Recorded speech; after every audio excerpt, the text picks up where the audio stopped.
Welcome to the Evolve, Move, Play podcast, where we bring you the most interesting and enlightening conversations around movement practice and how you can become the most heroic version of yourself through pursuing movement that's relevant to your nature. This is a podcast that's going to feature some of the top movers in the world, some of the most amazing movement thinkers, and people from fields that are related to movement as far afield as evolutionary theory, strength and conditioning, and everything in between. So if you're interested in movement, please stick around. And if you like our work and want to support it, please consider supporting us on Patreon, because this podcast is completely listener supported. We don't want to take any advertising. We don't want to interrupt your experience of watching the show. So what really helps us get the best thinkers on, have the time to put these together, have the best quality for you guys as far as audio and video is your support. So please consider supporting us and enjoy the rest of the show. This week on the Evolve, Move, Play podcast, our guest is Julie Angel. Julie is a documentary filmmaker and a movement teacher. She has been closely involved with Parkour Generations in the past and now works with See and Do and organizing women's parkour training and movement training all around the United States. She's the author of a book called Breaking the Jump, which is basically an ethnography of the development of the parkour community. She's a fascinating thinker and has done a wonderful job popularizing some of the most important teachings in parkour. So I'm really excited to have her on the podcast and share some of these ideas with you. And she's been on a very interesting journey herself in movement. So without further ado, Julie Angel. Welcome to the Evolve, Move, Play podcast. Julie, it's wonderful to have you. How are you doing today? Thank you. Good to be here. Yeah, I'm good. Yeah. Very good. So I remember meeting you in 2011, I think, something like that. No, maybe longer ago. It was a while ago. It was 2008, I think. 2008. I came to a Parkour Generations class. Was it? And you were there. Chris Kelley was teaching the class. There were 60 people in that class. Was that at Mobley in London? Yeah, it was. Yeah, but it got kind of crazy there at one point. Yeah, it was pretty crazy. And what's really been striking to me of watching your kind of journey is, we within the parkour community, we were aware of you because of your visual art, because of the films that you made. Yeah. And then when I met you, I guess you had just started actually doing the practice yourself. Oh yeah, shit. I couldn't do anything. Yeah. And at the time, you looked like someone who hadn't done any fitness stuff in a long time. You looked pretty out of it. And yet this is what, 10 years down the line. Now you're teaching it, you're representing it, you're organizing things all around the world doing it. And I think that's just a really inspirational story for people, because a lot of people ask me, am I too old to get into this, right? And so I just thought that was a really cool place to start with. So tell me us a little bit about your background and what it is that you're doing now with anthropology, visual arts, movement arts. The many hats. So yeah. My background. I trained as an artist. I trained as a filmmaker, and when I left art school, I really wanted to just do abstract cinema, which is a very kind of like fine art end of animation. I was into really experimental kind of work, and then you realize like it's highly unlikely that I'm gonna kind of be able to do that, even though I really love that. But I really love documentaries and just stories. I've just always loved stories and stories about people. And because the kind of non-fiction side of life is, it's a truth that is stranger than fiction. So like, as many of the people we know and stories we know, it's like, you just can't make that stuff up. Like it would sound too fantastical. Yeah. And I just had a couple of very lucky opportunities to work with some friends who are extremely talented, and made some projects that did well. And I was on my path as a documentary filmmaker, and loved doing that. And then I'd been here actually in the States working on a project with a friend about pool skating in Southern California, and Milan Spasic, who I was working with. I mean, he's just effortlessly talented. Like you could just go like, oh, hey Milan, like go shoot that pile of bricks, and he'd make it look amazing. And I could make it look quite interesting if I worked really, really hard at it. Mm-hmm. So, you know, I've been around a lot of people with a lot of talent, and I just learn from them. I'm kind of a grafter. And so Milan and I had done this big project. I was back in the UK, I moved to London. I was kind of a bit lost, and I just knew that like I love filmmaking, but I didn't want to work in television. Television kind of makes me feel kind of dirty, and I tried, like I had a few gigs, and I'm not really a yes person. So when you're on set and you're doing stuff with people, and they want you to act like this entertainment thing is the most important thing, and you're like, guys, you didn't like cure malaria, like come on, right? You know, it's just I'm like, I don't know, I just never felt fashionable enough or yes enough.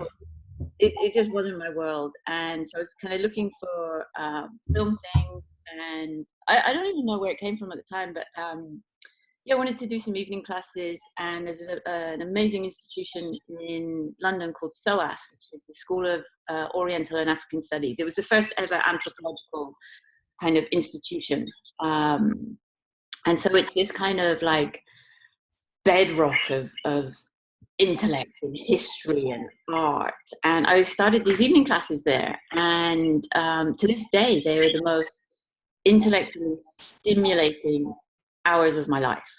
I would go to these classes and we would talk about, and I learned about visual anthropology. And so I remember on the first kind of icebreaker evening, Dr. Charlie Gore, who became a friend, you know, it was like kind of you're going around in the room, and I was like, hi, my name's Julie, I'm an independent filmmaker. And they're like, oh, you're an anthropological filmmaker. I was like, I have no idea. I don't know what that is yet. I don't know. I'll tell you at the end of the course. And then at the end of the course, I realized like I am. And that's actually what Milan and I have been doing for the previous 2-3 years with Chlorine, with the pool skating doc. And so I loved this world of visual representation with ethics, with this kind of deep immersive field work, with this feedback loop of participants' voice, of the participant observation. So you find a role in that community, and through that you learn a kind of representation of that, but you also study the politics of representation. What do these words mean? What do these images mean? And when they're constructed together, what do they communicate? So that, then the timing of that, I just had to do an assignment about something, and at the same time, parkour was emerging into some little pockets of mainstream media in the UK. So there was the Rush Hour BBC One ident, and you know, and that was just kind of wow, like it's a beautiful piece of filmmaking, and there's obviously like, you know, a beautiful movement and this story and everything to it, and this juxtaposition of, you know, the man who has the freedom to leave the office across the rooftops of London rather than get stuck in the gridlock and the grind of the everyday and all of that, you know. But at the same time, it was so beautiful that it was presumed to be special effects. It was like, well, there is no real life Spider-Man. Yeah. Like that jump, that roof thing, like, yeah, special effects is amazing these days. So cool. So, you know, that was 2002 or 2003. And then Jump London came out, and so I started writing about that, and I saw these parallels with the pool skaters in terms of people who see the environment differently, and the people who see this beauty in banal. So I really loved how the pool skaters were just so excited by these like shapes. Not the pools, I get it. Like I love swimming, so I'm a big fan of water, and yeah, these like pockets of these little, you know, blue teardrop pools in people's gardens, and then actually what happened to the kind of socioeconomic factor of these pools, especially in Southern California back at that time, was interesting. So there were these guys like, you know, looking at, you know, the streets and these railings and these walls, which otherwise were just like, they're just railings and walls, and they're not particularly nice walls. They're nothing like, why would I be interested in this wall? Like, it's a shitty wall. and they saw beauty in that, and they used their imagination and they used their physicality in this artistic way. So it was an extension of themes and ideas that I'd been exposed to and was looking at, but I was coming from this this visual artistic framework embedded with a politics of representation and kind of an ethics to that representation and responsibility and role within it. So kind of fast forward a bit, fell in love with visual anthropology, wanted to keep doing visual anthropology, ended up being invited to do a practice-based PhD, so an AV PhD through Brunel University in London, and got in contact with the kind of biggest London group at the time, which was Urban Free Flow. They'd done some, articles in the Guardian newspaper and things like that, so it was kind of easy to get hold of them. And I didn't speak, fluent French, so I didn't want to go to France. I'd had this project where I'd been, in the UK and in the US, and I just knew the toll that takes on you personally, and also for the project and the finance and all of that stuff. So I was just like, no, I'm in London, I'm going to do this. So I basically just started hanging out, and I contacted Easy and said, this is who I am and this is what I'm doing, and can I come and film you guys? And he was like, yeah, sure. He was at that point in Urban Free Flow's development, they were saying yes to everything. It was kind of, the world was an oyster, and he was a filmmaker who just wanted to turn up and listen to them. And I wasn't selling a product. I wasn't saying, hey guys, can you jump around? I wasn't directing anyone. I was just listening and watching. And then what also kind of gave me like this kind of crazy credit as well was the fact that the Chlorine, the pool skating project, involved some of Easy's heroes. So he followed the skaters as a kid. He was like, oh my God, you've met Lance Mountain. Oh my God, Steve Olsen and Dave Hackett is, fuck, you've met Tony Alva. And I was like, yeah, like they're not my heroes, like super nice guys, really fun. Like, I'm not a skater, but like, yeah, it was really cool, So, I was very aware of my context, and it's funny because, you say, so at 2008, you say, like, I'm obviously someone who hadn't been in shape and done fitness for a long time. I've been training 3 years at that point. Mm-hmm. I started in 2005. So yeah, like I've been sat down for 20 years. I was the active teenager who then just stopped being active because I never consciously chose it. But I was at art college. I had different friends. I was doing other stuff. Like, I went from captain of the netball team, did sprints, long jump, high jump, relay for Plymouth, City of Plymouth Athletics Club, and then to just like, no, poof, sat down. So yeah, like starting training was killed me. Like everyone has the comedy story of especially that kind of training at that time, that was just like brutal conditioning of like, I remember. You cry and you die and you can't walk down the stairs for 3 days, like, and you can't laugh, and you want to laugh, but then like everything, it hurts your abs, and then you're like, okay, I need to drink loads of water because I heard hydration is really good to get rid of this stuff, and then you're like, no, but that makes me pee, you're getting off from the toilet, it really hurts my legs, and then you just laughing. I remember just laughing at myself. This is ridiculous. Like the scale of this is ridiculous. So yeah, and basically, when you're around people who are moving a lot, it's contagious. And what I realized from those early days is that people weren't up on rooftops doing crazy stunts and big things. The everyday practice was stuff that was scalable and adaptable to me. The everyday stuff was people playing on the pavement, playing on the park bench, playing on the low level things. Like there wasn't like all the highballer stuff, so it was kind of but not many people were seeing that, and it was only because of what I was doing with my research that I was exposed to that. And because I was exposed to that side of it, when there was a class that started 6 months after my research, I was like, okay, I'm going to go and do this. And that's how it began. Yeah. So you were telling us about, basically you've gotten us up to 10 years ago when we met. You had a background with visual anthropology, or fine arts, visual anthropology, and then that got you in the community. And so that's when I met you, and your films were pretty well known in the parkour community at that time. And then what's been interesting is you've kind of really taken from being maybe more of an outsider who's documenting the community. You've taken a more and more active role, organizing things like the women's jams or the women's movement collective, see and do these projects, teaching your own workshops now. So it's been really interesting to see how you've gone through that path. So tell us about the last few years and how that's all grown for you. Yeah, I mean, there was never a plan, and yeah, I was always, for a good decade, it was just navigating that role of insider outsider, because you have to be on the inside to understand it, to be able to communicate something to the outside, but then you always have to be on the outside so that you know how to communicate that inside to the outside. So there's this constant kind of dance that you're always playing, which you kind of, through your field work, you kind of understand the dynamics of that.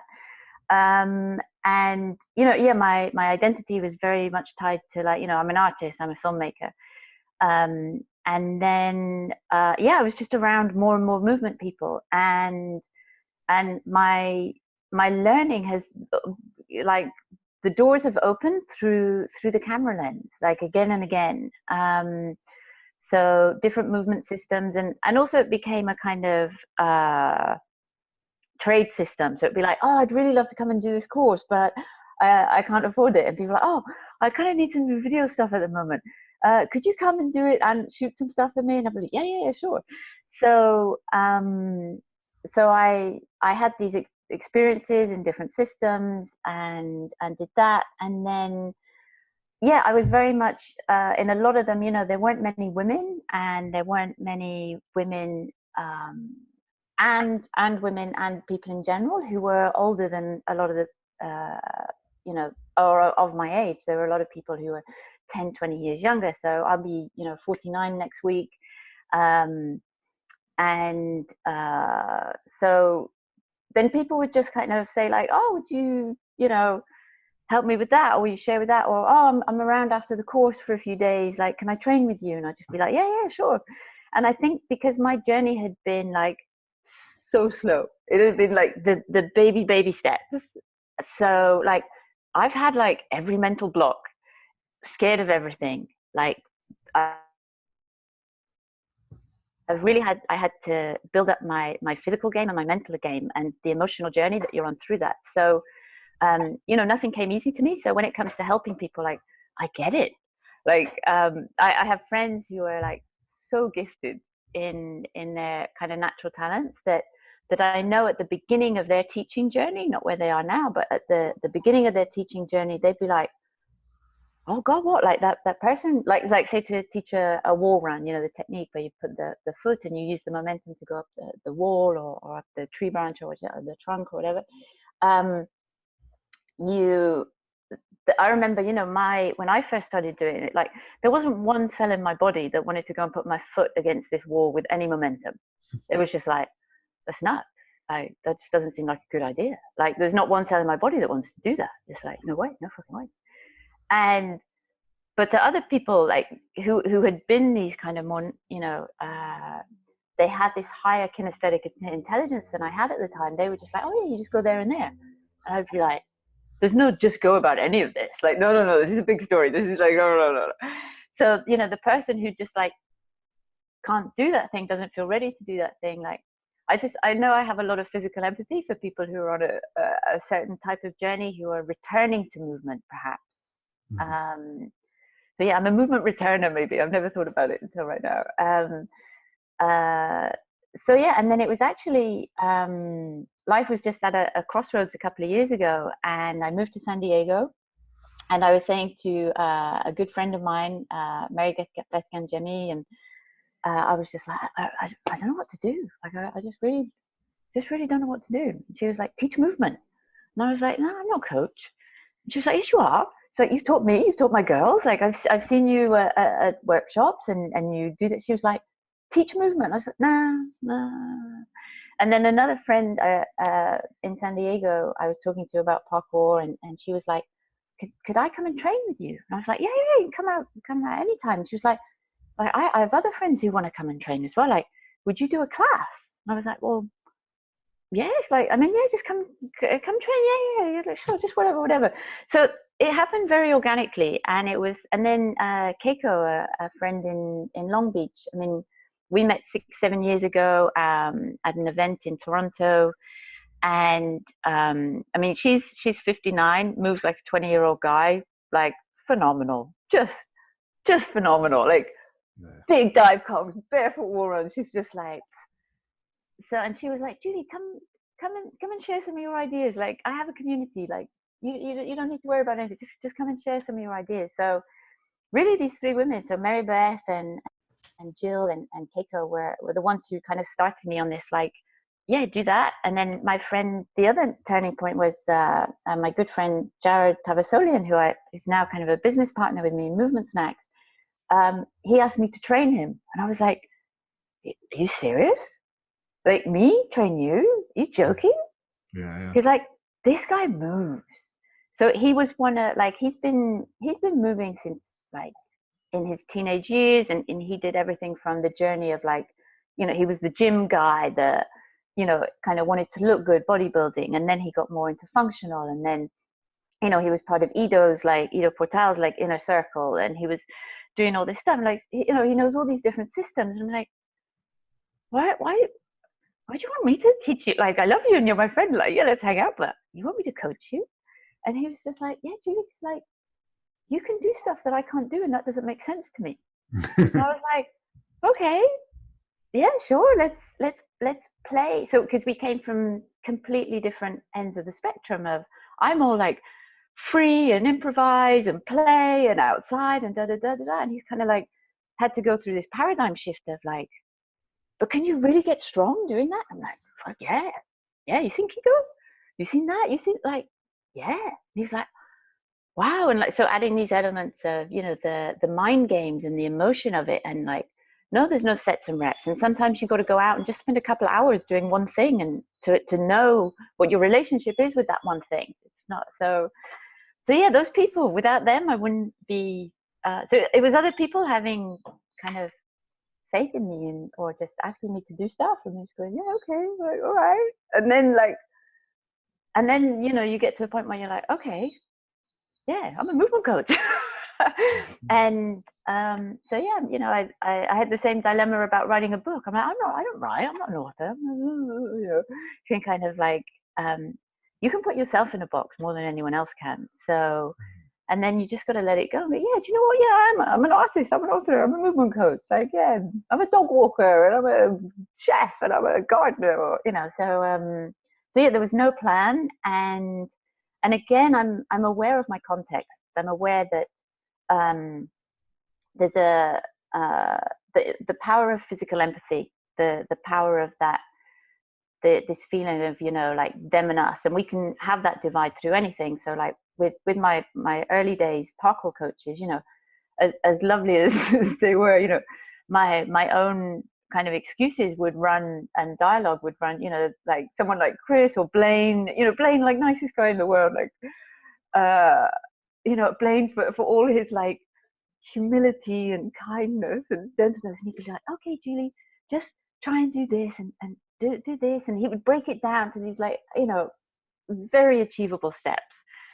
And internally I'd be like, yeah, it was right for you, Blaine. Yeah, like, I've seen the size of your legs, I've seen how strong you are, I've seen how, and so we run our bullshit, and I know the power of physical empathy when it changed. And then when the first time I had a female parkour coach, I couldn't run my bullshit, and I was just left with like, well, I know Anti and Fizz have just done all of that, and they wouldn't ask me to do anything that they've never done themselves. So I can't run that bullshit. And whether that is your excuses are your stereotype kind of bias around whether it's your age, your gender, your background, your height, your whatever the thing it is that you have, we kind of run our own stories sort of unchallenged sometimes. So so for a lot of people, yeah, they may not feel the same turning up with a or let's just say sometimes people feel more comfortable to go like, okay, I'm training with this woman and she's of this age, and I know she's on her, she's had her return journey, and so maybe she'll help me with mine, so but yeah, there was no plan, it just kind of happened. Very interesting. So yeah, there's a few themes in there that'd be really interesting to go off of. I guess the one thing that's I think is particularly inspiring is so you said you're 49 now, and if you rewind 10 years ago, how does the capacity that you have now compare to what you were capable of 10 years ago? Oh man, I couldn't do anything 10 years ago. I mean, I could. Like, it took me 7 years to vault. Like I was like the queen of the step vault. I was stepping over things for years and years and years. And I remember, I still remember the first class where and it was an indoor one, and I vaulted over a box, and I remember Forrest just like going, whoa! And it was like, shit, wow, like I really did that. So yeah, I never thought I could do a pull-up, and then someone comes along and they show you how. They give you a technique, and they do it in a way that's scalable, and then it's just a matter of your continuity, whether you feel supported in that, accountability, and then whether you have the other pillars of health in your life to facilitate that as well. You can't, go, oh yeah, but I'm doing my training, but at the same time you're not eating well, you're not sleeping well, you have huge emotional stress, or are dealing with some trauma or whatever. So, it's part of life. But for me personally, there were really big changes when I changed. I also changed what I ate. I was a vegetarian for 20 years, and I started eating. I had a lot of injuries, and I went to see a Chinese medicine lady, and I didn't tell her anything. I was just like, oh, I just want a kind of MOT, like a car service report. I was just like, and she looked at my tongue and my ear, and she was just like, you're empty. I said, nutritionally, you're empty. She said, you have a reservoir, yours is gone. So she was like, eat chicken. And I was like, I don't want to eat chicken, I'm vegetarian. And she just kept saying like, eat chicken, eat chicken. Would you take medicine if you were sick? And I was like, yeah, maybe. So I introduced fish for a couple of years, and I felt the impact immediately. And then so it had been like 23 years without meat. And then I introduced meat again, and my strength tripled in 3 months. It was phenomenal. So what I changed facilitated, basically, previously I would go out and train, and it would be great. And then the next day, it wouldn't be kind of like muscle ache or pains, it would be exhaustion. Yeah. It would be a kind of fatigue. And it would take me 2-3 days to recover from that fatigue until I felt then ready to go out and kind of, move again in a more exertive kind of way. And then with these changes for me personally, just meant I could go out and train. And I'd wake up the next day, I'd feel amazing. I'd go and train again. So that was a big factor. And then also finishing my PhD took a lot of stress out of my life. And as soon as I got rid of that, every time I went out and trained, I broke a jump. Like, just new stuff happened. It was just like, so yeah, I can't remember what your question was. Doesn't matter. It's good.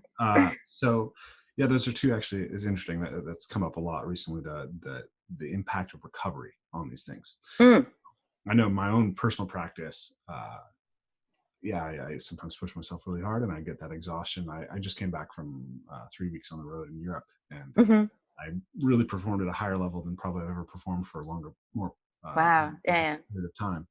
And on the flip side of it, there was a real down and kind of energy low. And I've been thinking a lot about how to build a better recovery practice. I'm curious for you.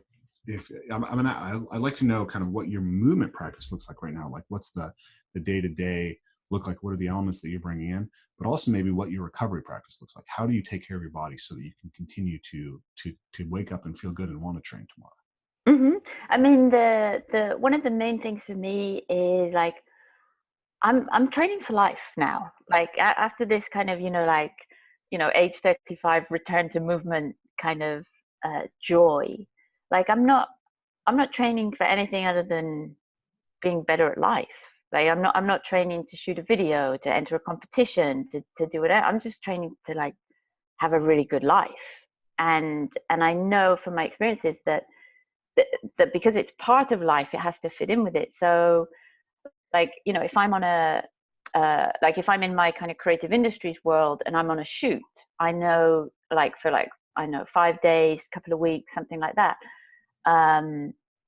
I know like, you know, I'm not going to go and train hard in the middle of all that. Like stress is stress, whether it's movement stress on your body or intellectual stress or emotional stress or sleep deprived stress or whatever. So I really know my why of why I move and why I train. And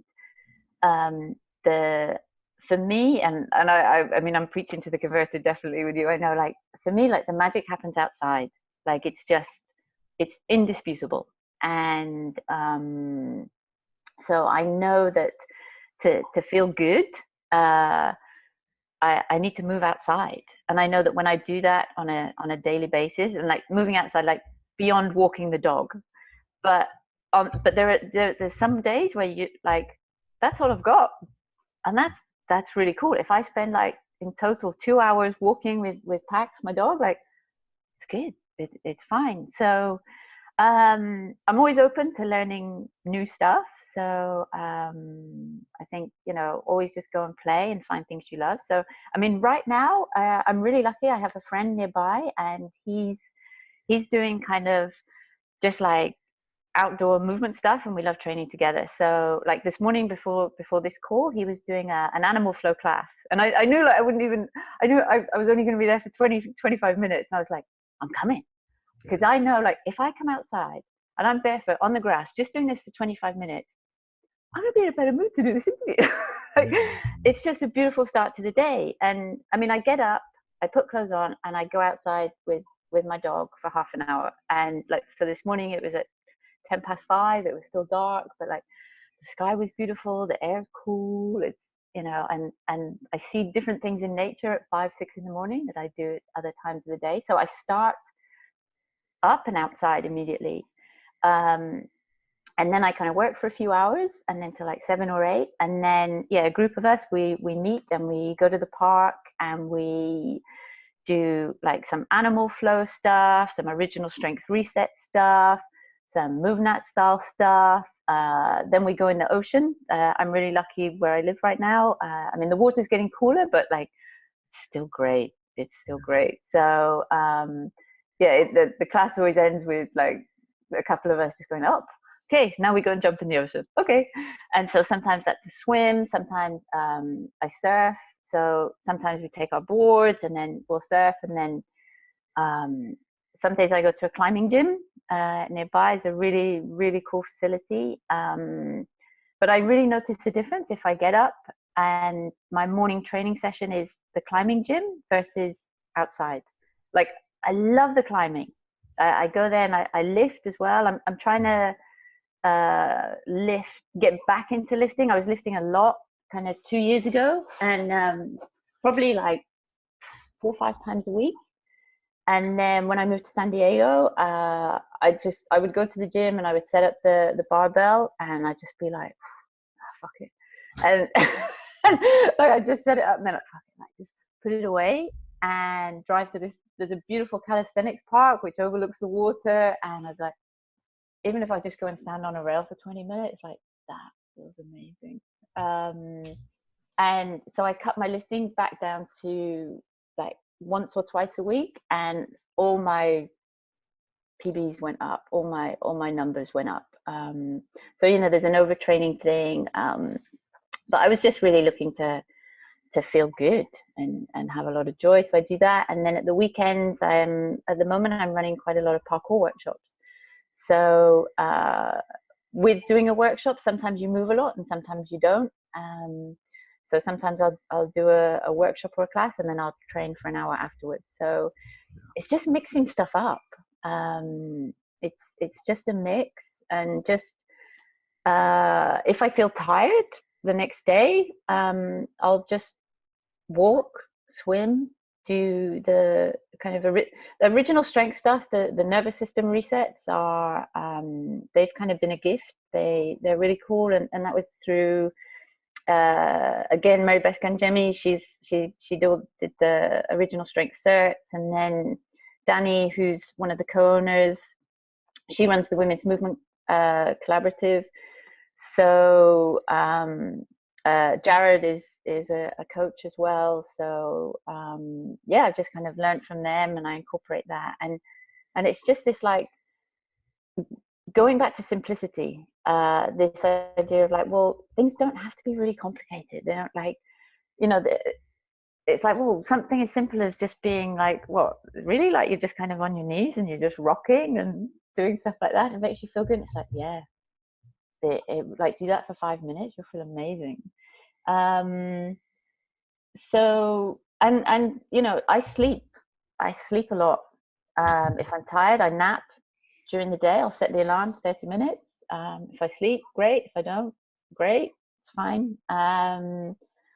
So I'm very in tune and aware of when I need rest, and my lifestyle is fortunate enough through working freelance that I'm like, yeah, like I'll rest now and work later. So, you know, the only time I'll set an alarm is if I have a plane to catch. That's it. So like I wake up when I'm ready. I go to bed really early. I get up early. Eat well. So there's just no, I don't know. It just comes back to like joy and meaning. You know, like I have some movement goals every now and again, but I'm not hung up on any of it. There's no dogma. There's no kind of, I'm just like, yeah, like, you know, so sometimes like, you know, after we've been in the sea, we'll come out and like on the way back on the car park, there's a nice big railing. So it's like, it never rains here as well. So like, I don't get to train that slippery rail work. So it's like, okay, our feet are wet. Shit, okay, we've got to walk the rail, you know. So yeah, just mixing it up and knowing, and not prejudging also like how I feel in the morning. So, you know, movement begets more movement. So once you start moving, it's only then that you can actually see, well, maybe today is a good day for that. Or like, God, yeah, I really want to move. And then you go out and like, you know, you do a few climbs and you're like, I'm fried. Yeah. Right. It's not the day. It's not the day for it. And it's only through experience that you can learn to know what's lazy, what's an excuse, when is it a really smart move to go, today's not the day for that jump. Today's not the day. Or like, okay, maybe I am capable of this. Like my friend Bruno and I were training in this tree the other day, and he could do this beautiful move where he could just like kind of like run up the trunk, get his next leg to the second thing, and then move around. And I had to do this kind of like, it scared the hell out of me just to put like, you know, 1 foot on the trunk and then reach for the branch and do the movement. And we've trained together a lot over the years. He's a kind of parkour guy as well. And he was just like, shut up. Come on, you got it. And sometimes you need someone else there to call you out. And I was like, yeah, but you know, I'm slow. And he's like, yeah, shut up. Yeah, baby steps, whatever. Just fucking do it. Yeah. I'm like, okay, yeah.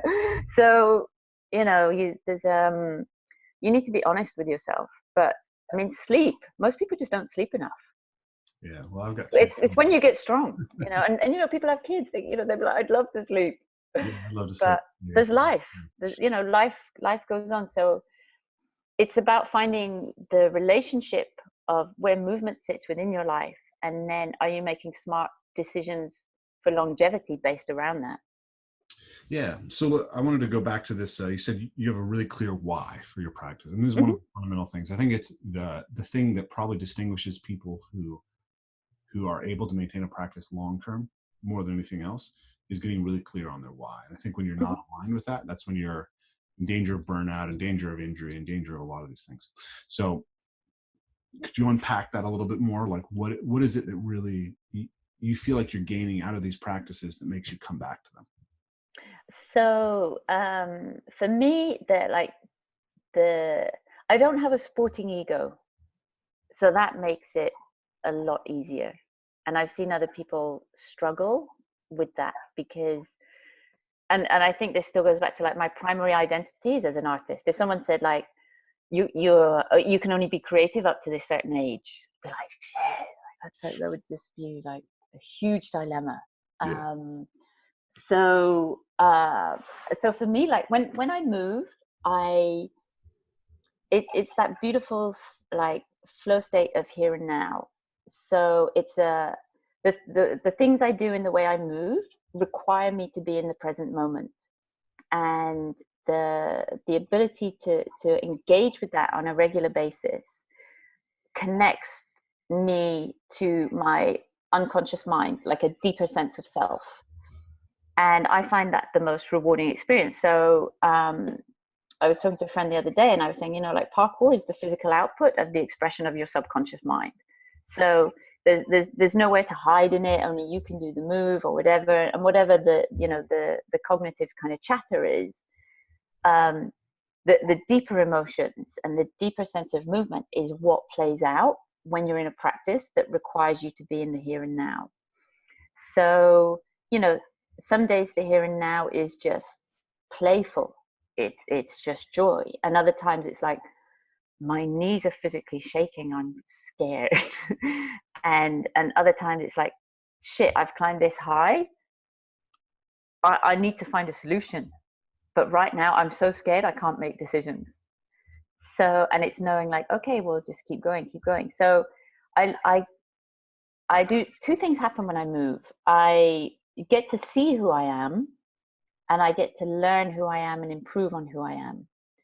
So it's a constant, beautiful feedback loop, and it's a joy to it's also just like a big anxiety release. Like you can't think of much when you're walking on a long skinny railing, other than like singing or being joyful or whatever. These tree climbs I've been doing a lot recently with Bruno are like I'm not engaged in anything other than solving this thing right here, right now. Where's the hand gonna go? Where's the foot gonna go? Like, shit, how can I get around that? Like, and I really enjoy my intellectual creative practices. I love those headspaces, but I don't want to be there all the time. And I also love through, that's kind of one element of it. And then I love the sense of empowerment I have in my body. I love the fact that like I had some funny stories recently, all with Pax, my dog. Of we were in an enormous dog park. We don't normally go to dog parks. We were in this enormous dog park, and he starts chasing a squirrel and jumps over the wall that's supposed to keep the dogs in the dog park. Yeah. And there's a road on the other side, and I just went, fuck. So like I run and vault the wall and run down the road because I see my dog running down this road in the traffic. So I love that I can do that. I love that I can go and get my crazy dog. I was training in a park, and I've been filming someone so that they could see how they move, and then I put the phone down in the shade, and half an hour later I had that like, shit, where's my phone? And like everyone's done that, like, shit, where's my phone? And you immediately run through the chaos that could unfold in your life by not having your phone that you don't want to be reliant on, but you are reliant on. And I said like, shit, where's my phone? It's by the steps in the shade. And I sprinted. And the fact that like, okay, I can call on it. I can call on my fitness. It's not like, hang on, let me warm up. It's like, no, boom, I can move. And I love that. I love that I could help a neighbor lift his dog out of the truck after surgery because he couldn't move in and lift it. I enjoy being pain-free, because when I didn't move, I had aches and pains. And I move and I don't. Like, my body feels great. I have no aches. I have no pains. Like, it feels great. So I feel a freedom to play. I feel a freedom to move. I feel a freedom to live and do the things I want to do. And a combination of all those things. So I get to see who I am. I get to know who I am. I get to improve on who I am. I get to change if I don't like what I see.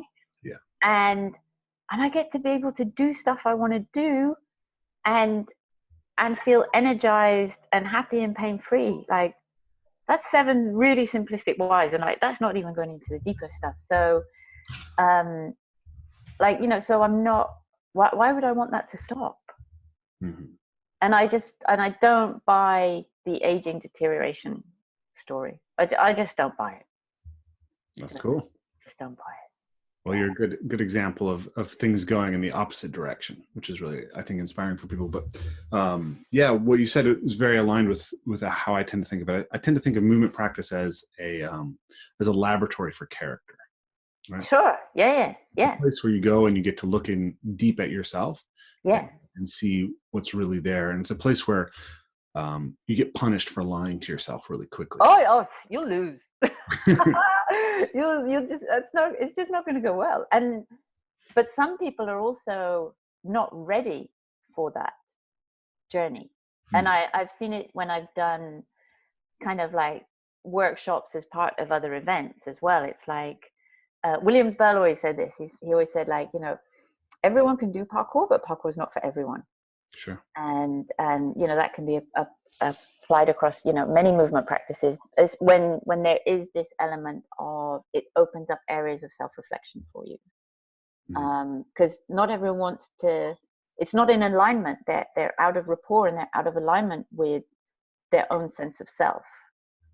So if their sense of self is, I'm strong and able and independent and da da da da da, and you give them a challenge where maybe other people who they haven't identified as being strong, independent people, they go and do it with ease. And then that person's asked to do it. And then that person's scared of it. They then have to face the fact, well, in not all aspects of your life are you strong and independent and able. And that's uncomfortable. That's, you know, and, you know, that's where the growth is and the learning is. And there's a space for joy as well. And I've seen people, not react well to that. And when you've been through those, you know, your own journeys yourself, you're just like, oh yeah, okay, that's they're that bit. Okay, cool, yeah. They'll maybe, you know, it'd be great if they spend time there, but maybe they're not ready for that. Maybe they don't want that.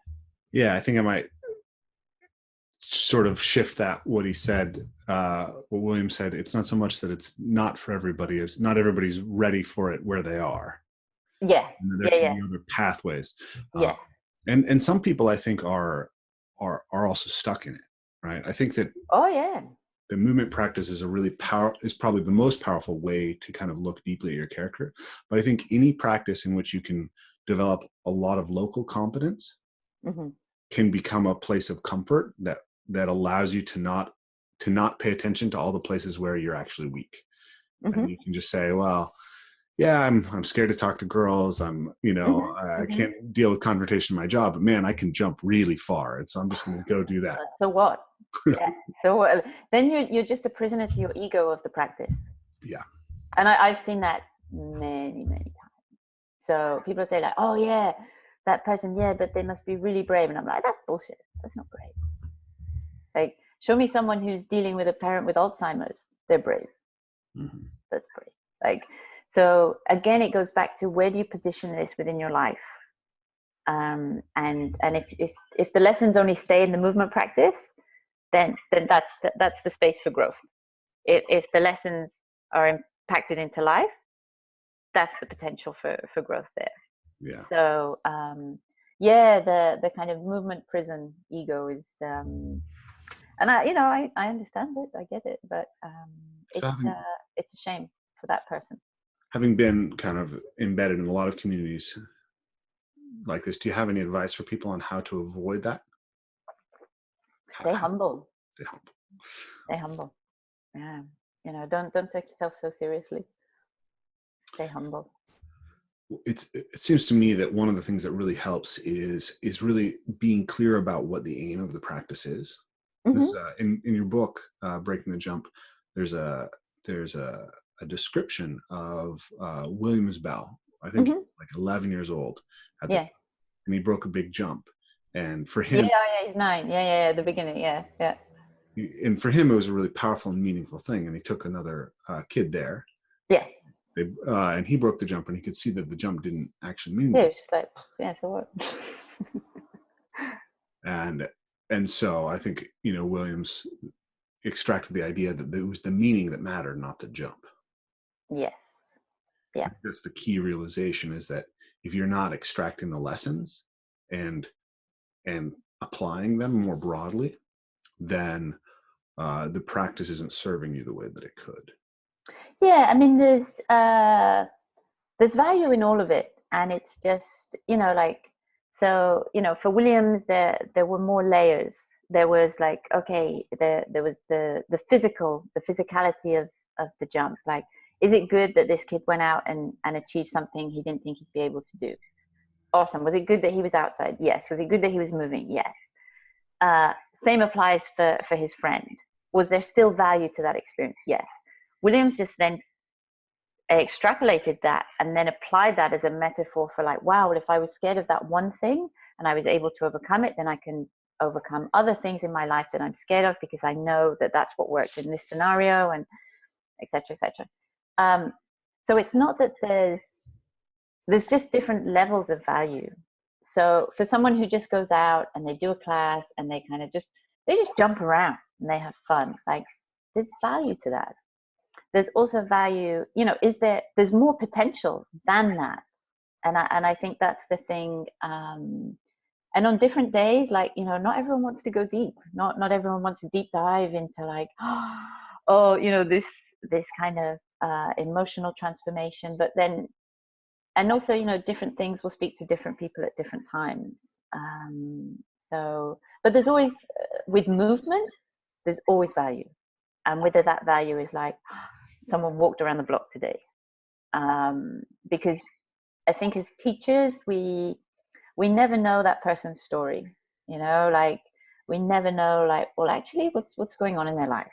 Like, you don't know the silent PTSD they're dealing with. You don't know the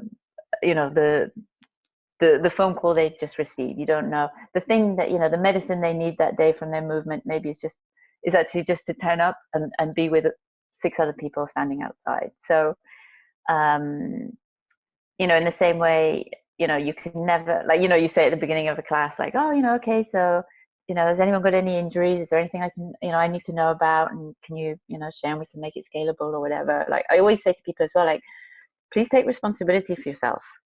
Like, only you actually know your story.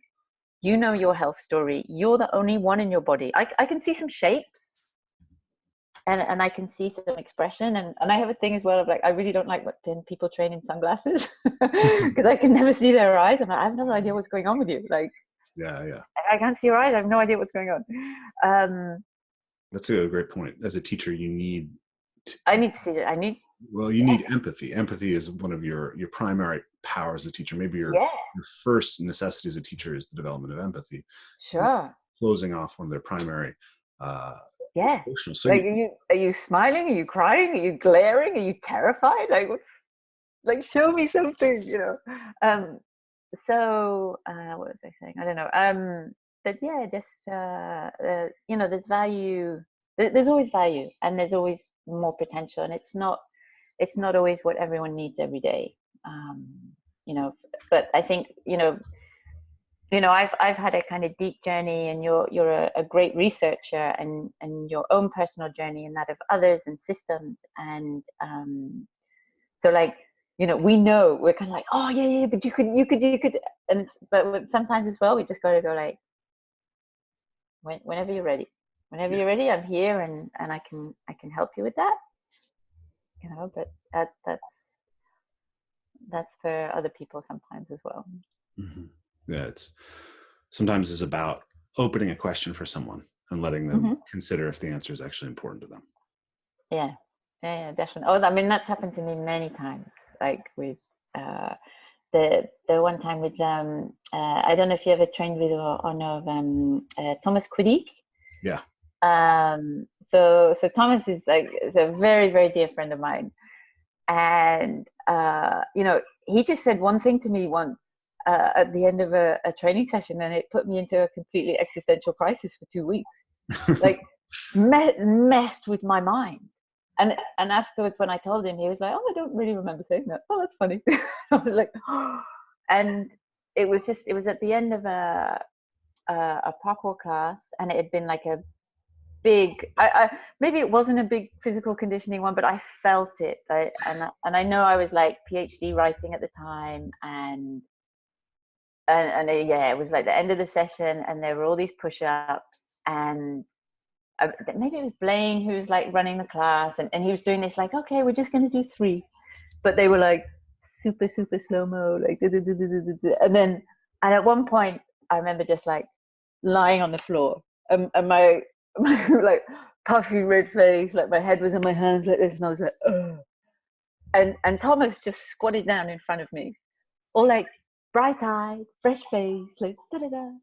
And he was like, come on, Julie, what's wrong? And I was just like, he's like, you have to do one more. And I was like, I can't. And he just looked at me really calmly with this like angelic face and just went, you didn't try, and walked away. And I was like, fuck you.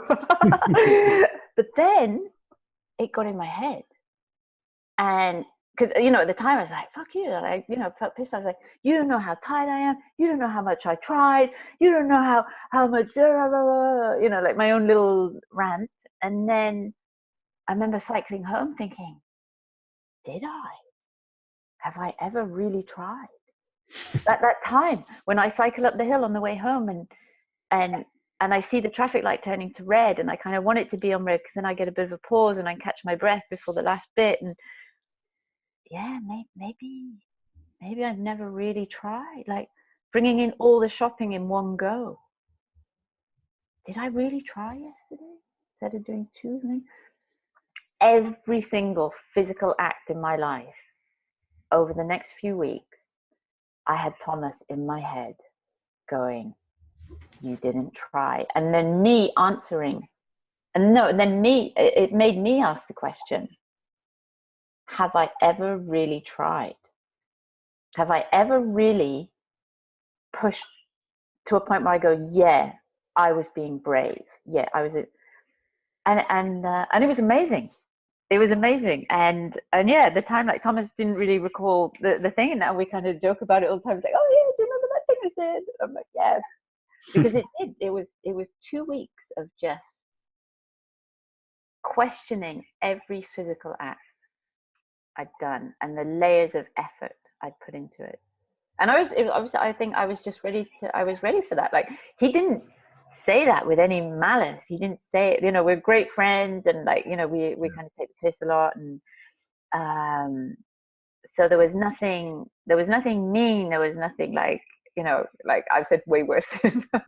So there was, nothing bad, but it spoke to me at that moment, which set me off on a very different path. So we can say things and we can present those questions, and then for me that was a moment of like, okay, I was ready to think about that and ask that of myself. Did I try? Have I ever really tried to stay in balance to the point where I've got like fire in my belly and I'll do anything to stay? Have I really done that? Have I explored that? Or do I just go, no? That's cool. So that brings up two it's a great story, and it brings up 2 themes that I think are interesting for me. One is, to me, that's like it's almost a philosophical lesson, right? Oh, completely. Yeah. It was. Like you said, it was an existential crisis. A crisis, completely. Yeah. And there's this interesting thing where, I think I heard you say this in a podcast recently. Parkour is a philosophy with a physical practice. Mm-hmm. Yeah. And so people, I remember, it's not so much a thing that people within the parkour community seem to talk about now, that I notice anyways. But in the early days of parkour, especially on the forums, there's a lot of discussion of the idea that parkour was a philosophy. Mm-hmm. But I can never get anyone to even define parkour itself in a succinct and clear way. And it seemed to me that the parkour as a philosophy has never been abstractly represented really clearly. It's an embodied philosophy. Mm-hmm. It's inchoate in a sort of verbal way, especially because we have a language gap between Mm-hmm. and the rest of the world.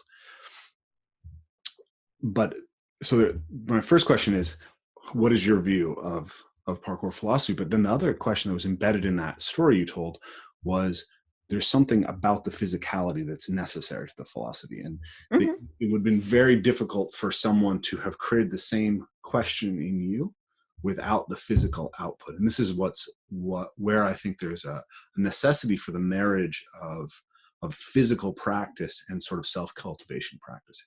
It's there that we get to look at ourselves more deeply in some way than almost anything else. And so I think there's something really interesting in the embodiment of philosophy that's happening with something like parkour. So I was just curious to get your take on what is parkour philosophy and what does it mean to you? Yeah, I mean, so I will answer that hopefully clearly. But yeah, so I mean, movement is an emotional practice, and I think that's the missing part for some people, because they just go like, oh yeah, it's this physical thing, and it's like, well, the nature of challenge and the nature of overcoming an obstacle is there's more than a physicality to it. And it goes back to this mindful practice of self-discovery of what are your limits and your potentiality emotionally and physically in that moment, which is why I really like the kind of humility that was with a lot of the coaches that I was exposed to at the beginning. So so Stefan Vigru always kind of played a big role for me, and Johan and Thomas, and because there was this thing of, like, never say you can do something unless you can do it right now. Shitty shoes, in the dark, in the wet, in the cold, you're tired, you haven't slept. What do you mean? I've just driven for I've just got off a plane, and like, so shut up, don't say you can do it. You can't do it now. and I really like that. So, and it this kind of know thyself. It's this kind of exploration of a baseline of where can you control your emotions that facilitate your physical practice. Building the muscles, getting the body armor, the physical conditioning. It's really straightforward. 5 to 7 years. Ridiculous repetition, really good recovery, bish bash bosh. People get there. They get there really quickly. Where it becomes interesting, then is like, but yeah, where's your emotional game? And how do you train that? And a lot of people don't even know where to begin to train that. And again, there's a big magic outside that's a part of that. So so philosophically speaking, parkour is a tool for understanding your physical and emotional abilities as a way to train overcoming obstacles. That's a kind of, so yeah, when people say, oh yeah, what's parkour? And I say it's a methodology to overcome obstacles, both mentally and physically.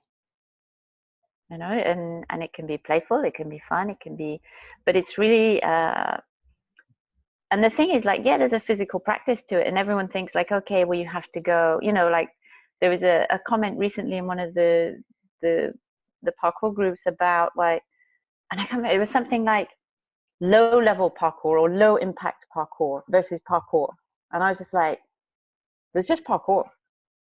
Like, it's so reductionist to say, yeah, but this is low impact. And I was like, no, because so for someone who's for someone it can be, so effort, fear and your ability to control your emotions and your body are very personal, and they're very relative to the individual. So for someone to step over a wall, it could be it could be a wall that architecturally doesn't look like very much, but for what it's going to take one person to do that is completely different than the experience of someone else to do that.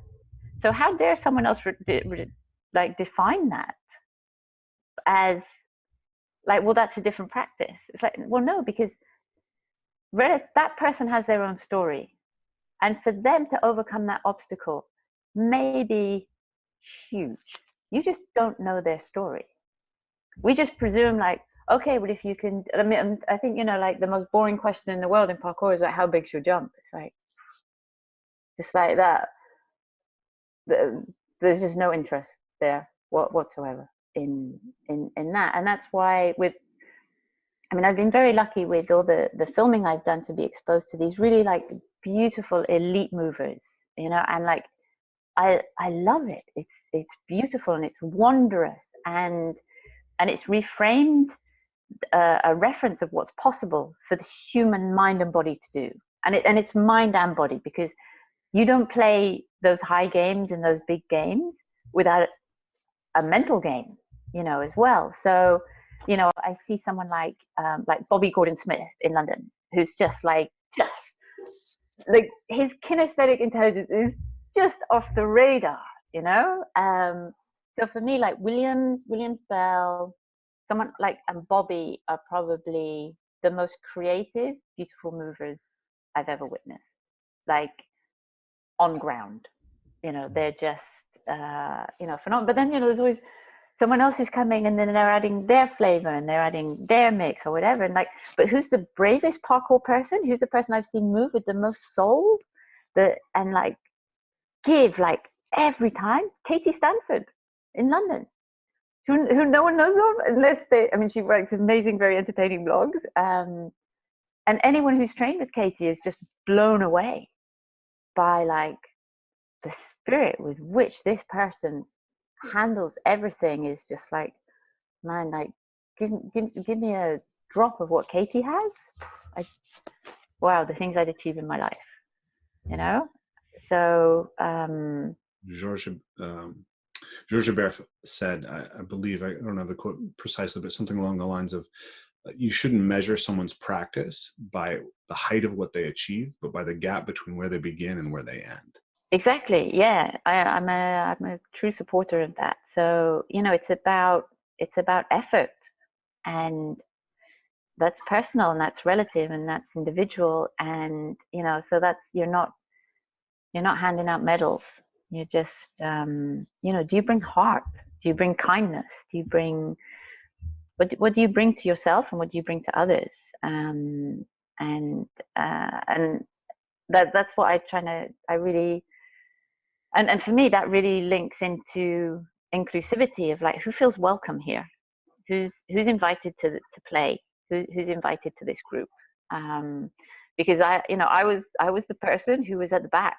I was the person who slowed everyone down, because there was me moving, like, just, you know, starting to move in this very unlikely situation with people who were really phenomenal movers, and there was no one in between.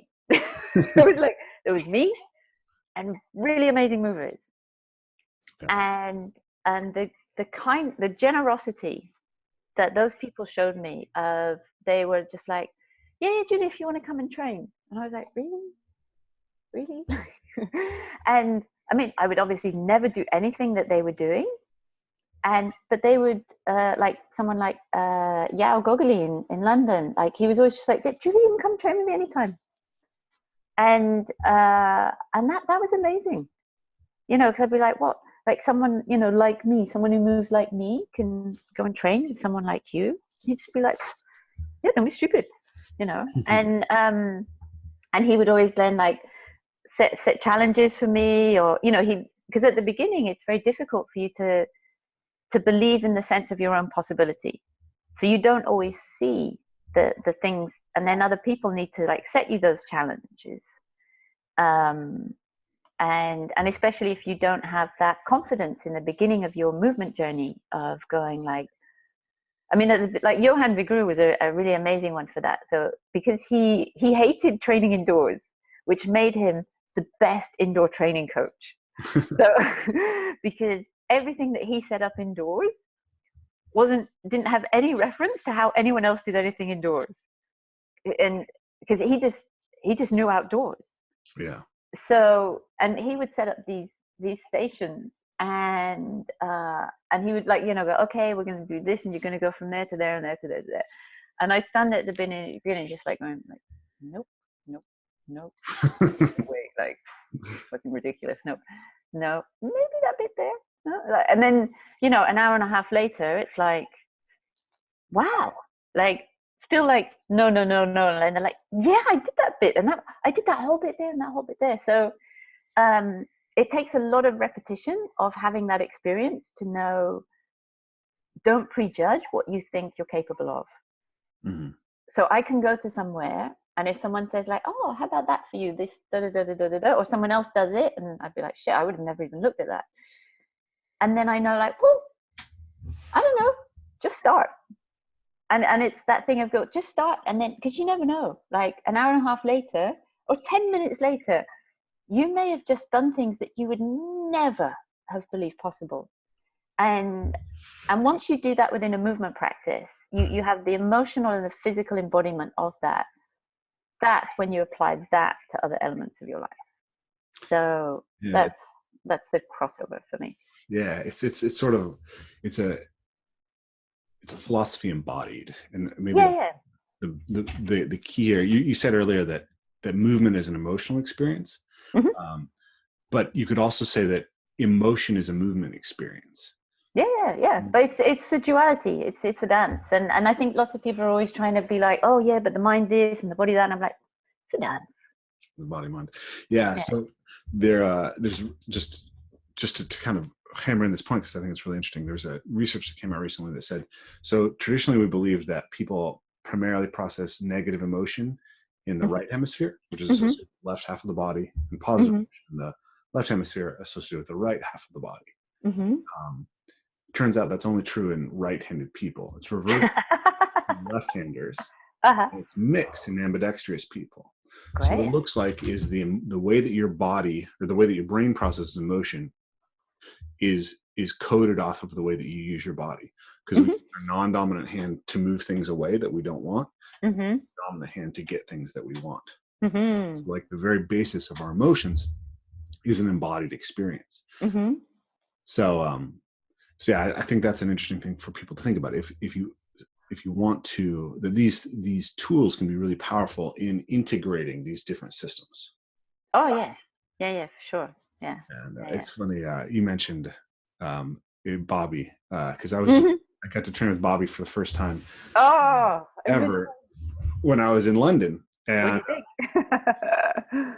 It was super fun. So, but I'd been training for like an hour and a half before the guy showed up, and then we trained for like another couple hours, and then we were walking and we came across this big oak tree. Mm-hmm. And Farid Harara. I've heard of. I haven't met him in person, but I only hear amazing good things about Farid yet. So we broke this relatively small jump, it's like maybe an 8-foot precision between two tree branches, mm-hmm. and that was hard. And it was like, okay, but then Farid took it one level higher. Now we're jumping from a 12-foot high branch to another branch. Yeah. It's like an 8-foot with 3-foot drop to a branch, like yay big. Yeah. And then Bobby goes over and looks at this jump that starts 14 feet off the ground, travels 12 feet, and lands on a branch that's 8 feet above the ground. Yeah. And I had looked at it. I was the first person to look at it, and I knew internally that I had the muscular strength to make it there, but I'd never done a jump that was just anywhere near that, like that proportions from a standing. Yeah. The context was completely outside. It was unmapped for me. Yeah. But Bobby was like, no, I'm pretty sure I can do this. And he did a little timer jump. He went up and he did it. And Farid did it. And then I went up there. And it was a really interesting experience, because I couldn't actually believe that I could do the jump. Like I couldn't get that sense of like internal, like, yeah, I know that I can do this. Mm-hmm. But I also knew that I could push myself through in this specific context. Mm-hmm. I was able to do the jump. And so it was a really powerful experience. It was fun that you mentioned him there. And to me, that process of dealing with fear and recognizing the unknown, that's what I see as at the center of this. I've come across a lot of these ideas through Jordan Peterson, but this idea that the fundamental heroic journey is to face something that's unknown to you, mm-hmm. and to kind of have to deal with fear and to have to deal with chaos, and then to be able to develop the mastery to overcome it. And so for me, what I see parkour as is a process of intentionally going out and seeking those dragons that are small enough for you to conquer, so that you can construct that character in yourself. I mean, the thing is, like, there's going to be risk and challenge and fear in life. Like, no one is immune to that. Yeah, exactly. And the thing is, if you're not engaging with the tools to face that as a kind of training system, then it's not an if that turns up in your life. It's like, it's just, well, when? Because it will. So then you're not habituated. You have no habituation to like, do you even know how fear physically manifests in your body? Are you a shaky knee person? Are you a sweaty palm person? Are you a like, so like for me, like my Andy Day said it in a very beautiful way when we were climbing in London once. He was like, Jules, your decision making turns to shit at heights. I was like, I know. I just like I get scared, and then I actually got stuck on a climbing wall for about 20 minutes, and it was a kind of comedy moment of like, he was just like, well, you need to go up, and I was like, I can't. I can't, I'm too scared and I'm too tired. And he's like, well, then you need to come down. And I was like, I can't. I can't go to that thing. And he was like, well, then you need to jump down. I was like, I can't. I'm not jumping down there. I can't. And it was kind of like a friendly standoff. And he was like, well, you got to do something. And then I was like, I know. And I stayed on this wall. I stayed on the climbing wall for like 20 minutes. And eventually he was like, you're not going to move, are you? I was like, no, and I'm just getting worse and worse, and I'm going to cry, and I'm just standing here. And eventually he climbed up and like created a fake foothold for me to go down to, and then to the layers. So, but now, like, how I climb has completely changed, and I know that okay, when it goes there, and so like when I see people training, and then someone the other day felt really embarrassed that they were doing something in a workshop and they started crying, and it was actually, it wasn't one of my it was at a yoga retreat I was invited to, and one of the participants started crying, and she felt awful afterwards, and I was like, oh god, I cry all the time in my training. I was like, in parkour, there's a lot of emotional crises happening all the time. It's really normal. She was like, really? I was like, oh yeah. Like, you're moving stuff, like emotionally, physically. You're just moving stuff all around. That's very, very normal. Like, so, and that's the thing. So I know, you know, and I know, like with the Apex guys in. Can you hear my phone? Guys, come here. He's like, I'm bored now. You've been talking too long. You know, we had to do a fear test as part of their coaching there, and I'd had a really, really stressful few days, and I was kind of like on edge that morning, and we did it, and even before they'd explained what the challenge was, I just started to water up. I was just like,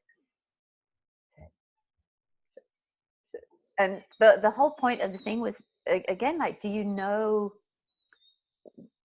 when there's something that you know you're potentially physically capable of, but you the only thing that's stopping you is your emotional game, not your physical game. Then you have to decide, you know, like, well, and this happened to me a lot, especially training with Thomas in London, and really breaking the jump was like,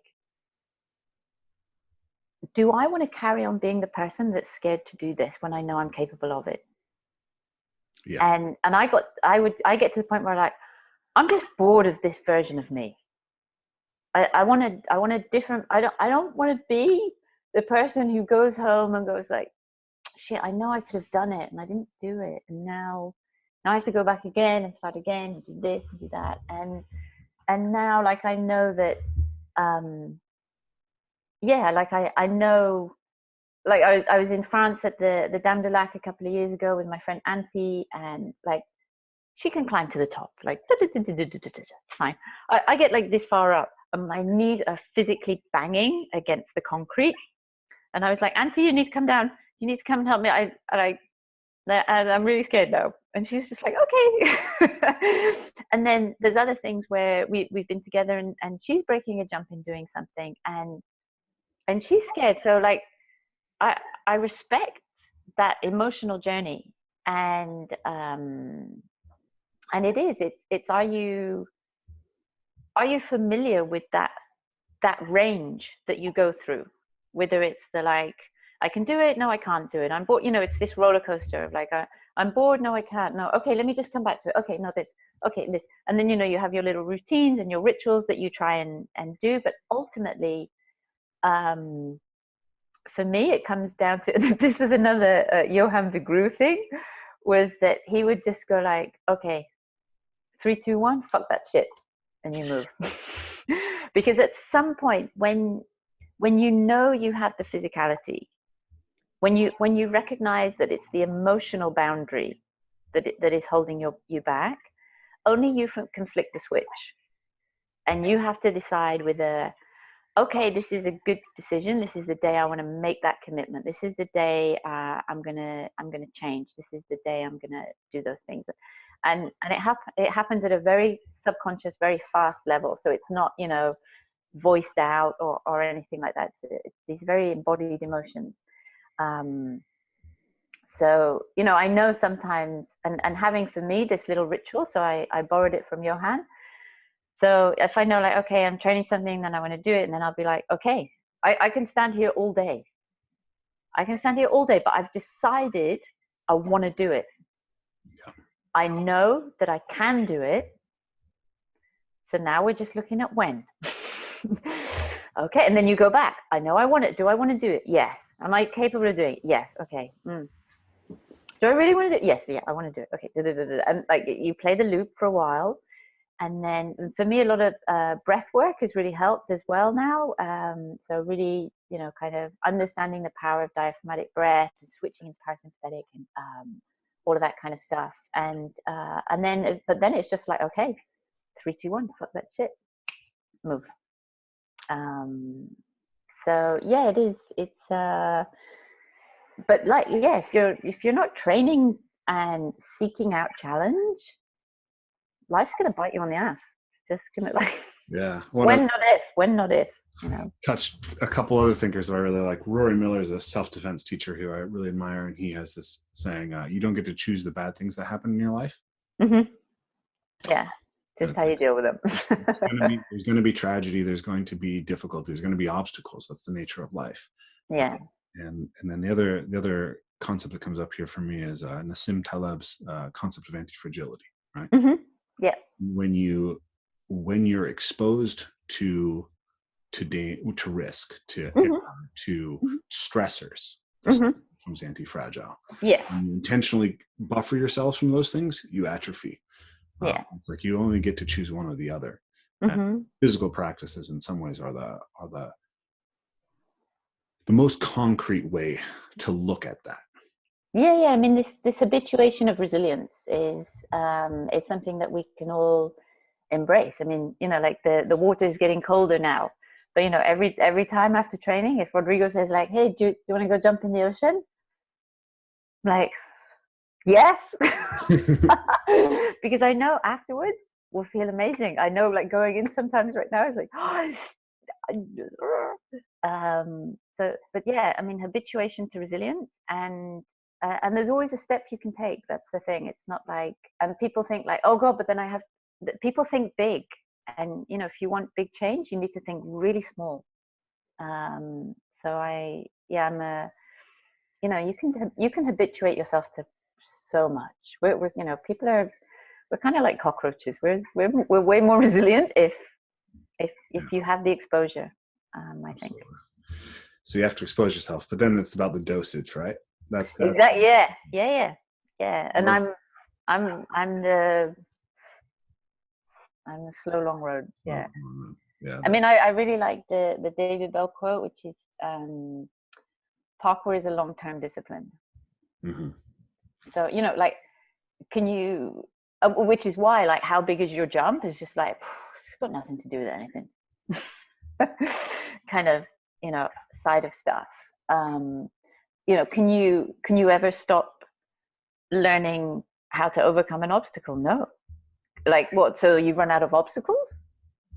That's ridiculous, because that presumes that the environment's not changing and you're not changing. Well, both are changing all the time. Yeah. So there's always an ability for change. There's always an exploration. There's always a new day. Like when you surf, there's never the same wave. When you're outside, the temperature is different, the light's different, the texture is different, the moisture is different, the surface is different. You're different. Did you sleep? Are you awake? Are you tired? Are you beginning of the day? Like, it's always an option. Greek philosopher Parmenides, who said, a man never steps in the same river twice. Yeah, exactly that. Yeah, and especially when with the games we play outside. Yeah, Stefan said something I liked. He said, he never likes to say that a jump was easy. Mm-hmm. Yeah. After it's done, because it doesn't respect the process that went into it. Yeah. I mean, someone said to me once, well, that's easy for you, or something, and it was to do with my movement, and I was like so offended. I was like, you have no idea. Like I turned into internally like a dragon. I was like, how dare you? Like, do you know how many times I've cried? Do you know how much I've hurt? Do you know, like, fuck? Like, on the one hand, like, how amazing that it looks like I've done something with ease that would create such a comment. Mm-hmm. Like, wow. Because really nothing did come with ease, so it's kind of funny, like, and that's the thing, like, you never know. You can look at shapes, but you never know. Yeah, absolutely. So that I wanted to talk about Breaking the Jump, because that's the title of the book. Yes. And I think it's an interesting place where the parkour philosophy kind of touches some of these other concepts and some of these other ways that people have really started to try and answer this question of how do we grow in life. Mm-hmm. So Stefan Vigru came out here to Seattle and taught a seminar, and he took us through 5 steps of breaking the jump, right? It was feeling the call of the jump, assessing the jump, feeling the fear, overcoming the fear, deciding and acting. So 6 steps, right? Cool. Yeah. So what was fascinating to me about that, one, it helped me a lot. Like, it actually, just having a process to think about the way that I did that. Mm-hmm. It was an interesting time in my training, because when I was in, I wasn't a guy who did a lot of rooftop stuff for the years that I was doing mostly urban parkour, because I was already a leader pretty much from the moment I started. I was leader of the community, and I was always worried about the reputation that it would gain if I was caught trespassing. Sure. Yeah. But when I started moving in the trees, nobody was going to. Don't be in that part. Only that part of the tree. Yeah. You're in a tree. Yeah. So I started being able to explore heights and being able to really feel that process and the meaning of that process in a way. And so I've, it's very interesting to me, because in some ways my skills are very, my jump isn't a lot bigger than it was 7 years ago. But the stuff that I'm comfortable doing at heights now is massively different. And working with Stefan and working with Dylan Baker from the Apex scene also helped, both in refining the mental game. But the guy I mentioned earlier, Rory Miller, introduced me to this idea of the UDA loop, which is observe, orient, decide, and act. It's the central kind of idea that they use in the military. It came from this military thinker, John Boyd. And it's also applied by business thinkers. It's like everything in the world is the reality that things are changing. You're not stepping the same way twice. You need to observe what's happening now, orient, and then make a decision and act. Parkour is this really interesting place to be able to look at each step of the process in depth and ask yourself, am I seeing things, Mm-hmm. right? Am I assessing them intelligently, right? Mm-hmm. Do I have a process to overcome the fear? Mm-hmm. You talked about breath and visualization as part of, Mm-hmm. you talked about breath primarily. But Yeah. breath is huge. Like I noticed that a lot of people, especially young guys, especially younger people, and especially young men, I will see them amp their nervous system up to try Mm-hmm. and overcome a challenge, Uh-huh. and they'll do it.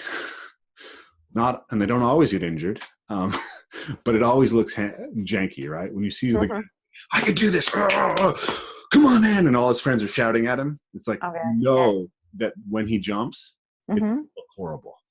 Mm-hmm. And I think that's a really interesting process, how we do that. So I guess my question here is, how did that end up being the name of your book? How have you been exposed to that thinking? And how do you know, how was it developed by those people? Because it's very interesting that the same concept was developed in the parkour community as came out of like John Boyd's work in military thinking. I mean, they, from the questions they asked, it was just like that phrase was always there. It was always there, like many things, like no one ever really knows like where that comes from. Like some things they were really clear, like the name, like l'art de déplacement, like that came from Sébastien Foucault. You know, it was like, okay, like the name Tic Tac, that came from Seb as well. Like, but most of the time, like they just didn't have names for stuff. They were just sounds like oh, it's like the tac tac tac, or the blah blah blah. You know, like the coin coin when you sprain around your ankle, or the so there was there's a kind of musicality and sound thing. So, but breaking the jump was just in my teaching as soon as as soon as Stefan moved to London, everything changed in the parkour teaching that was happening at the time. And then Johan came, and Kazuma, and then Thomas. And then, my journey was then through them working my way back to then meeting. So Williams was the first of the Yamak that I met. And then Chow and Yan, I think, and then Seb, and then it took 5 years to then go and interview David, and that was only through the endorsement of Thomas. So yeah, breaking the jump was just like, that was just part of the vernacular. That was just always there. Like how are you going to achieve this challenge was just. Did Stefan have that breakdown of the 6 steps from the moment that you were introduced to the concept, or was that something that developed later? Do you know? I mean, it was never presented as these are the steps, but yeah, that's what we did. That's yeah, and like, yeah, does it speak to you? Do you see it? And then the visualization, like, can you see yourself? Like, can you? Okay, and then like do the ground level stuff, test it out physically. Have you got it, kind of thing? And then yeah, do you want it? Yeah, okay. Like, are you going to press your own fuck it switch? Are you going to do it? So I mean, it wasn't laid out, but that's what we did. Yeah, and I mean, I wasn't breaking many jumps. It was just like, I was just surviving. So, but I observed them doing that. What I filmed of their training practices and what I filmed of them, those individuals doing that, then yeah, that was how they would go about it. But I can't give you a clear, like, I mean, it's like all of it, they weren't kind of like, oh, well, this was a reference from there or there, like, oh, so-and-so read this book or whatever. There were just so many things that were ideologically inherently part of their cultural and family backgrounds that were like, okay, yeah, you need to be resilient and resourceful because we don't have shit. Like, you need to have this stuff. So you need to find a way to do that. So they yeah. So that actually brings me to, I think, the last question for today's interview, which is, we haven't touched much on the anthropological side, which is interesting because I was an anthropology student as well. Her master's thesis on parkour, so we have that in common. But I have sort of a specifically anthropological question for you, which is, there's a lot of people who kept playing, who did stuff like the parkour community. When I started parkour, there was a guy who was doing gymnastics classes at the gym that I taught at, who was, taking adult classes, who was always doing parkour stuff. He was always swinging on the rings and swinging from bar to bar. And so I saw a video of David Bell. I was like, this is amazing, but I was too scared to do it. So I showed him the video. And he started harassing me to come out and do it. And it turned out that for years he'd been running down the local beaches, jumping from rock to rock and cliff diving and, jumping up sets of stairs. He'd been doing this stuff essentially. He never stopped as a child. And I've met these feral kids over and over again. I hear this story with Oleg Vorslav, who's one of the, super well-known free runners, is that he didn't really find parkour. The parkour community found him. Like, he was just playing and doing acrobatics in this playground and never stopped. And then the community said, "Oh, you're doing parkour." And it's like, "Oh, sure. Is that what it's called? Okay, okay, I'll jump around with you too."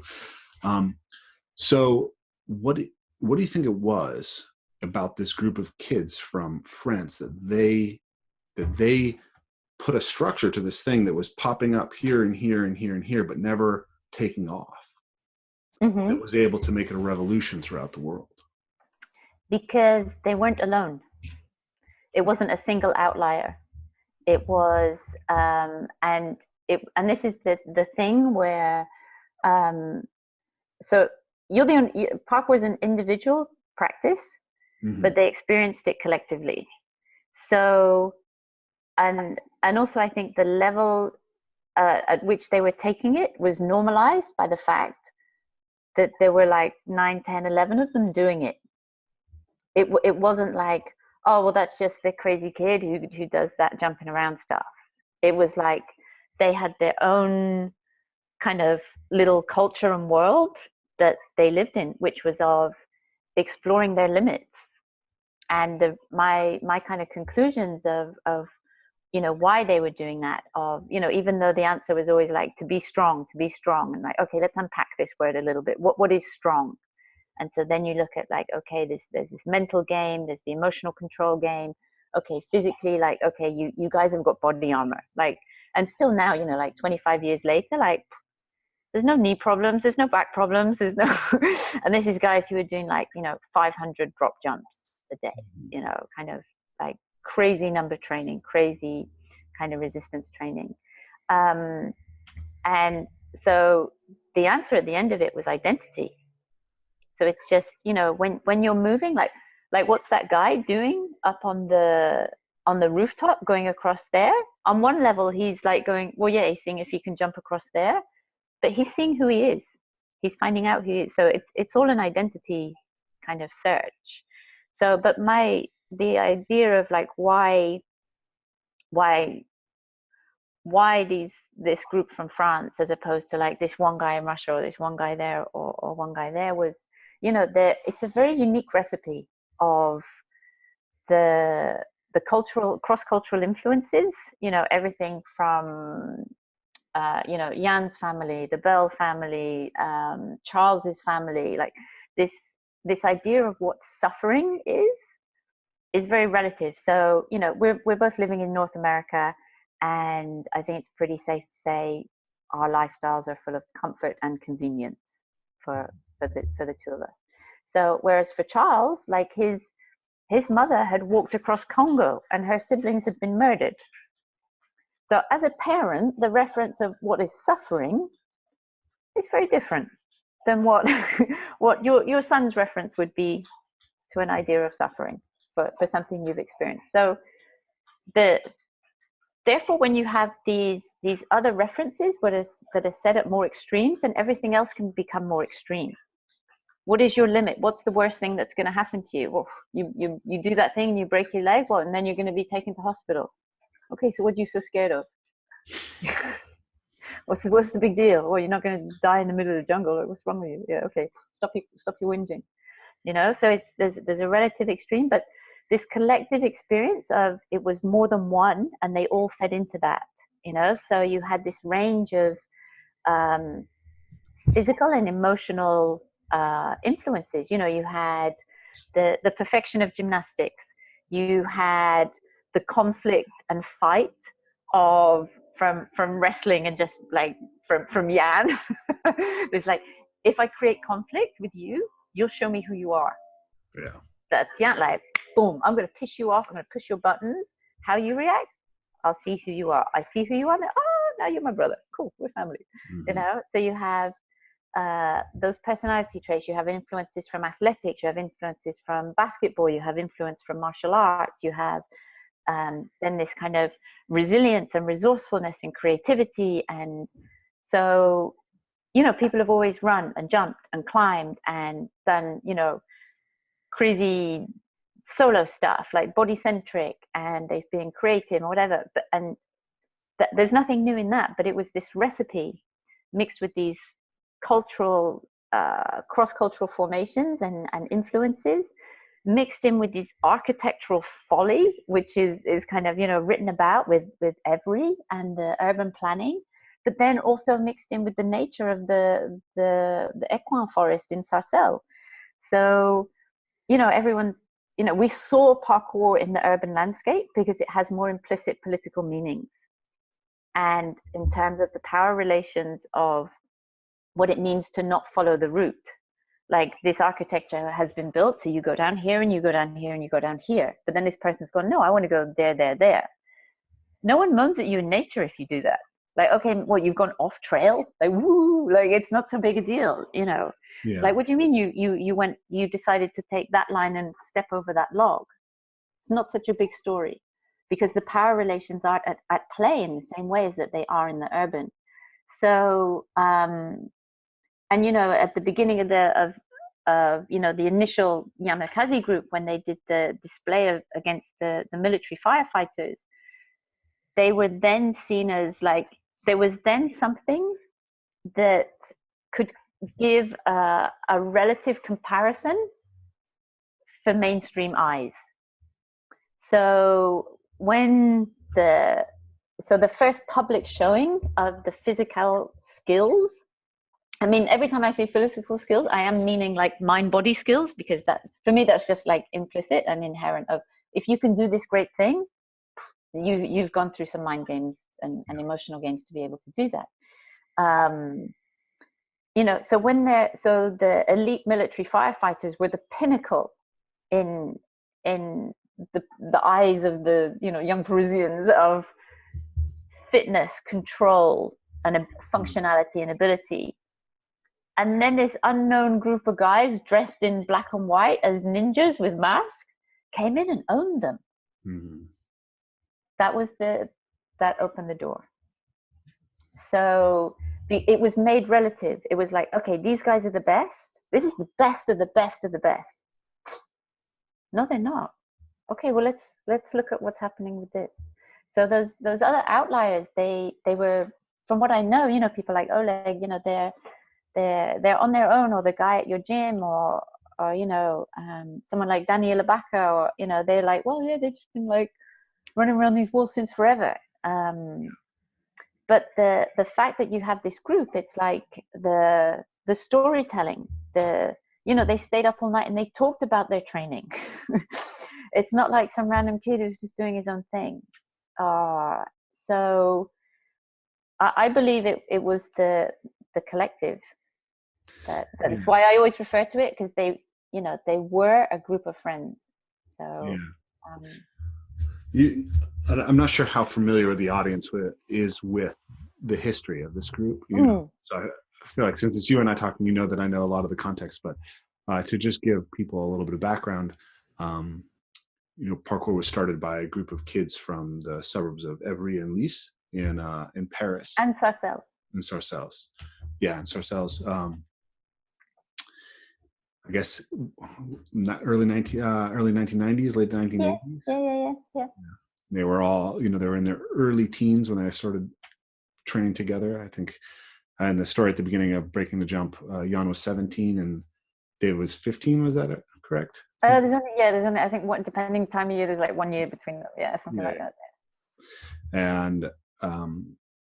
And you know, what's interesting, one of the things that's interesting to me about that story is that they're mostly immigrant kids, right? They're second generation, you know, kids from Vietnam, from Africa, from New Caledonia with the Nanja family. And so you talked about this idea of the search for identity. Another thing, I think a lot of those kids, if I remember correctly, were all struggling in school. They had a hard time with the kind of the standard system. And not all of them. No. David wrote even like in his own book about how he did, but Chow actually was flying high. He was like a student. Stefan also talked about that struggle as well. Yeah, I mean, it's interesting because this first generation, they were all, so the founders were really, they're all first, the children of first generation immigrants and what's interesting is that they were from these very opposite sides of Paris. And this is one thing at the beginning, I was like, so hang on, how come there's a group of friends in one area and they end up like best friends and doing this stuff with other people who are like 40 kilometers away? Like, how does that happen as a teenager? Because you hang out with people from school and your neighborhood. And so this is so David Bell was the catalyst, because he was friends with everyone in Lys and Every, but his cousins were in Sarcelles. So Sarcelles is where you had this amazing forest where they had these very kind of rural, they described it as like, it was like going on holiday. Because their lives were in these very contentious areas. There was, one of the dreams that they talked about was that they just wanted to believe that something else was possible for them, because they were kind of painted with the brushstroke of like, this is the banlieue, these are immigrants who they cause trouble. There's lots of crime. There's lots of violence. There's lots of social unrest. Like, there was nothing good. Like these. They had no voice and they weren't kind of valued, so they felt outside as well. I mean, Jan always says, like, we weren't welcome anywhere. So David was the catalyst, because he would bring his friends to go and visit his family, and then his family would come back and they got to know his friends. So they all basically kind of spent time together, and then that grew. And then the games they play as teenagers, and moving and changing, and they were all active. They all loved sport. So that was the thing. It wasn't a product of boredom. That they were active. These were like, they wanted to move, but there wasn't a lot of resources, and so they did their sports clubs that were available. David was doing gymnastics, and Chow was doing martial arts, and Ron was doing basketball, and Jan was gate crashing athletics events. Like the stuff was just like, really, what? Seriously? Like, yeah. Like, I mean, I know some people who gate crashed the London Marathon, so I'm like, oh yeah, I kind of get it now. So they just, where other people stop those games, or they have other opportunities, they just carried on, but they took them further and further and further and further, and they had these other characters who were kind of larger than life, in their lives. And so again, it's they had extreme references. And then the second generation, like someone like Stefan, was really interesting, because he came from a very, very comfortable middle-class family. Yeah. But he was just an angry kid. So yeah, such a sweet guy. Oh yeah, he's the best. Like, but he always says himself like, like, the shame, I was such an asshole. Like, he's really, and so yeah, he was just an angry guy who didn't want to be anything like his parents, and he met David Bell, who was this charismatic, amazing mover, who then and it's happened in I know a few kind of movement disciplines where you have like a younger guy and an older guy, and there's this kind of hero status, and they have a very close relationship for about 7 years, 5-7 years, and then the younger person has to like cut them out of their life for a while because they don't know who they are anymore. So this kind of so a lot of very interesting relationships. But yeah, Stefan was interesting because I was like, okay, well, like I've met your parents, I've been to your family house, it's really nice. Like, what were you so angry about? He's just angry at life. Yeah.